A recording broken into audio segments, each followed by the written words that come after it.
Hey, my YouTube warriors. Thanks for tuning in for another show with me, your host. And today I have a very special guest. I will call him the law guru when it comes to pharmacy. So I'm going to discuss about kind of his career path, how he integrates pharmacy and his getting his law degree. So before going into it further, I'll let him introduce himself. Hi, everyone. My name's Gary Cacciatore. My full-time job's with Cardinal Health. I'm Vice President of Regulatory Affairs and a regulatory attorney there. But I also teach pharmacy law as an adjunct professor at the University of Houston. And I also write law books for Texas and now for Florida and do MPJE reviews. So I'm thrilled to be here and talk to you a little bit about my career and what I do. Awesome.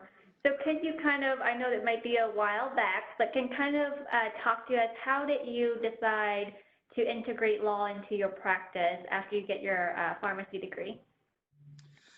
Yeah, it's interesting. You know, back when I went to school, my class was one of the first ones we were right in the transition from the bachelor's degree to the PharmD degree.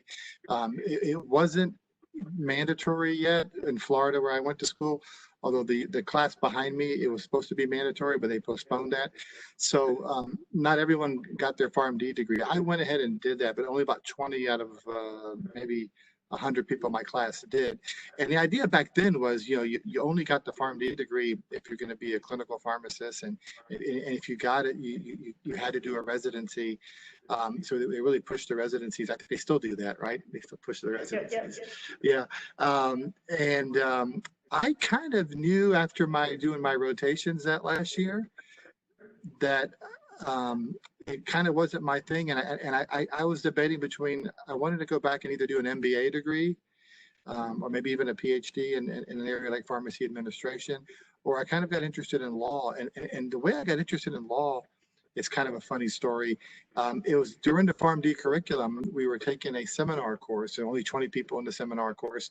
And as part of the seminar, we were doing a lot of literature reviews, and everyone would be assigned a case to review. And all the cases were clinical cases. I got a clinical case, everybody got a case. But our professor did something odd one week. He assigned a legal case to somebody, not to me, but to somebody else. And this guy that got the legal case went out of his way and went to the law library and researched this whole case. And it was a pharmacy practice case, obviously. And I just found it fascinating, all the details this guy found out about this case. And from that, I decided, well, maybe instead of management, if I want to go to management, let me look at law. Law sounds a little bit more interesting. And so that's kind of how I got started thinking about it. But I did wait and worked for 3 years before I decided to go to law school. I didn't go straight in after pharmacy school. Okay, wow. And then in those 3 years, what were you doing before you get into law school? So I did work as a pharmacist. I mainly worked in hospital pharmacy. I did hospital pharmacy for 2 years. And then my last year, I worked at a home infusion company doing home IV therapy, which is ironic now because this was like before there was such thing as USP 797. I mean, I kind of use proper techniques, but I kind of wonder now, like back then, there were no regulations on that stuff. But I worked for a company. I kind of got a new branch office opened up for a home infusion company. I even told the guy, look, I'm going to go to law school in a year. And he didn't believe I would go because he said, I'm paying you well. You're going to really enjoy this job. And I did. But I'd made the commitment. And it worked out well for me because of 3 years while I was working, I got married right after pharmacy school. My wife was doing a medical residency. So while she was doing her residency for 3 years, I worked. And then she agreed to go work. And I then went to law school. So we kind of took turns going to school, which was kind of nice. So you guys kind of manage and figure out a way to help both career standpoint for you and your wife. So that works out, it seems like. It worked out really well. Can't complain. And then as you transition from your job to law school, kind of fast forward a few years, once you finish with your law degree, what was your first job right out of your law school? Yeah, it's interesting. I you know, the usual career path for a lawyer is kind of similar to a pharmacist. Most of the jobs in pharmacy are, community practice or hospital practice, and then other people go into other areas, but usually not right away, but sometimes you can. Same thing with law school. Most people go work at a law firm first, or they may work for a small nonprofit, and the way it works, it's kind of similar to pharmacy. We do clerkships with firms, and then sometimes they offer you jobs, just like sometimes you guys work part-time, or maybe during your rotations you make connections, and that's how you make job offers. So I had clerked at a couple of law firms, but while I was in law school, it was, and I went to law school at the University of Houston Law Center. The pharmacy school had called me up and asked me if I was interested in teaching teaching pharmacy law while I was still in law school. So I actually started teaching the law course while I was a law student. And when I got out of law school, they asked me if I wanted to come on full time. So I had a choice between going to work. I did get a job offer from the law firm where I clerked at. But those 2 years I was teaching while I was in law school, I really enjoyed that. So when I got out of law school, I ended up going into academia full time as a full-time professor for about 4 years.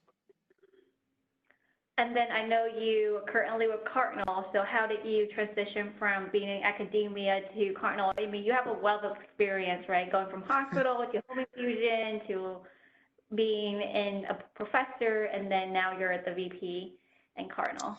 Yeah, I've been fairly fortunate in my legal career, because when I left my academic job, I went to Cardinal Health, and I've actually been working there for 22 years, which that's a long time to be at one place. But I've been lucky in the sense that it was a position where I was able to utilize both my pharmacy knowledge to some degree, and my legal knowledge.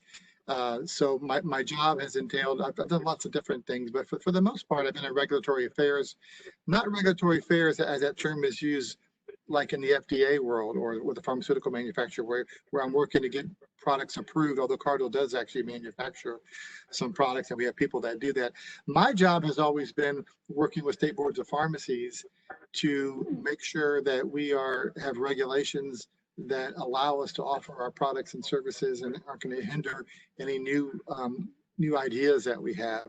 So, and I work with all 50 state boards of pharmacy. So it's part of it's tracking and monitoring what's going on in all the states, and trying to make sure that they're not come up with something crazy that's going to impede just regular wholesale drug practice. But the neat thing about Cardinal Health, when I went to work there, at first I was like, it's a drug wholesaler. How exciting could that be, right? But Cardinal Health has been really unique because we do a lot more than just wholesale distribution.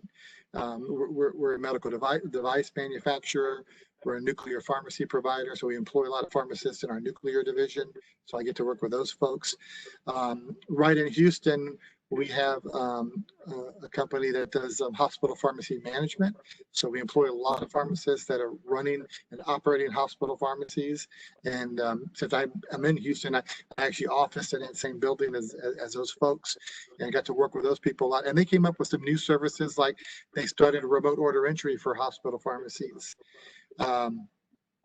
They started that business from scratch. There were no regulations on that. So I spent a good part of 2 years going all around the country, talking to boards of pharmacies, writing regulations, and getting that practice approved in multiple states.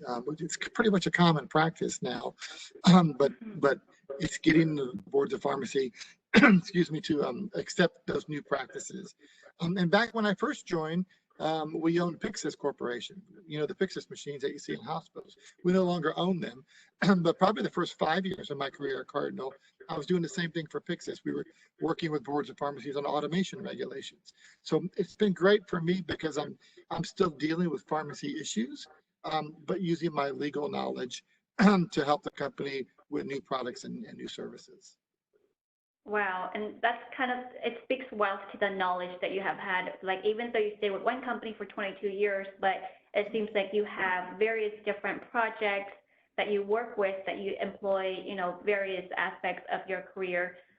So that's kind of how you apply both pharmacy, but also your legal knowledge.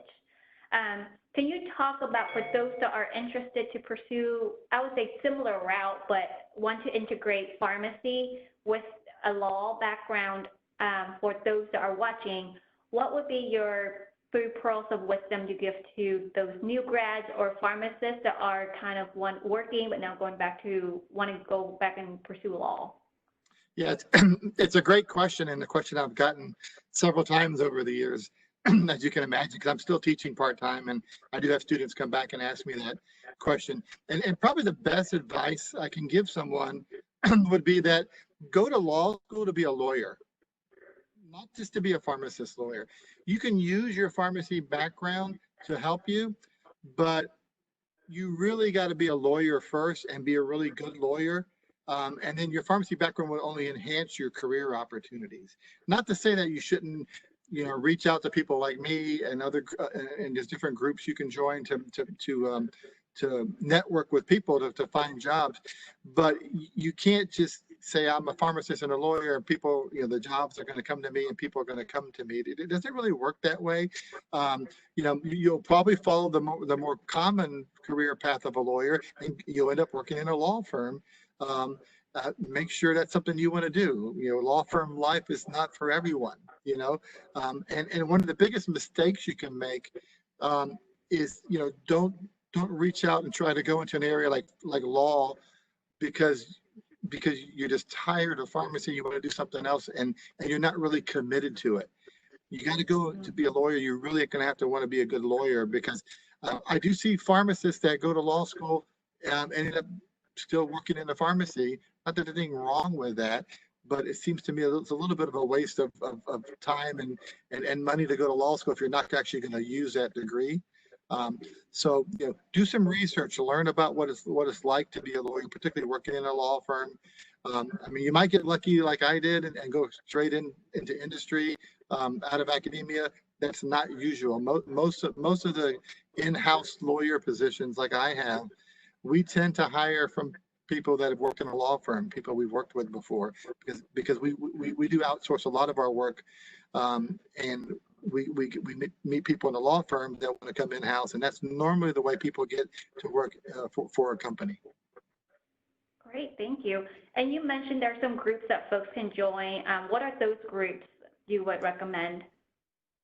Probably the best one for pharmacy law in particular is the American Society for Pharmacy Law, or ASPL. ASPL used to be a fairly small group, but it's gotten bigger over the years, and anyone can join. You don't have to be a pharmacist lawyer to join. We have pharmacist members. We have lawyers who are not pharmacists that are members.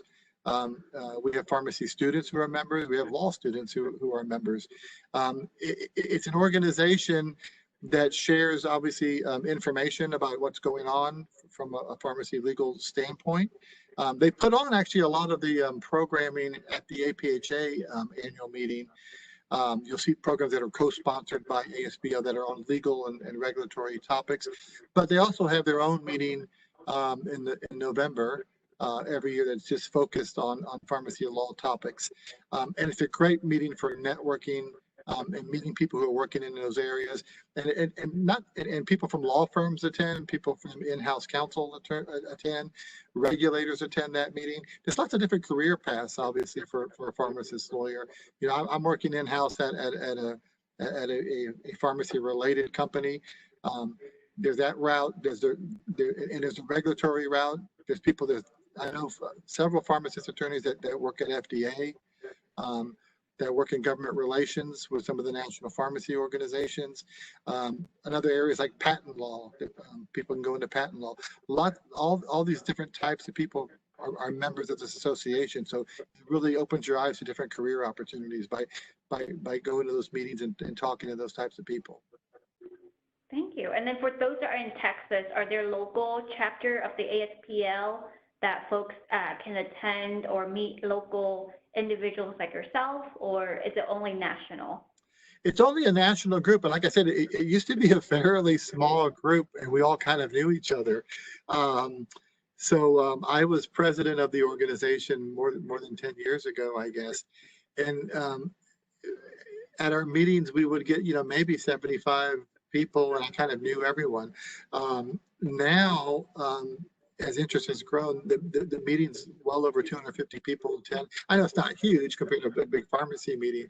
So so it's not big enough to have local chapters, I'd say. So it's just a national thing. But if you reach out to myself or anyone else like that, there's still a small group that we all kind of know each other.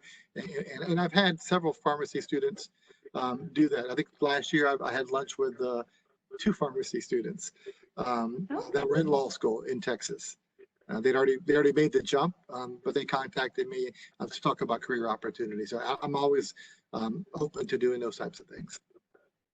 Awesome. Well, that actually leads me to the next questions and kind of for us to close out. What's the best way for folks to be able to reach you and contact you if they have additional questions or just want to get more guidance from from your specialty in terms of integrating law and pharmacy?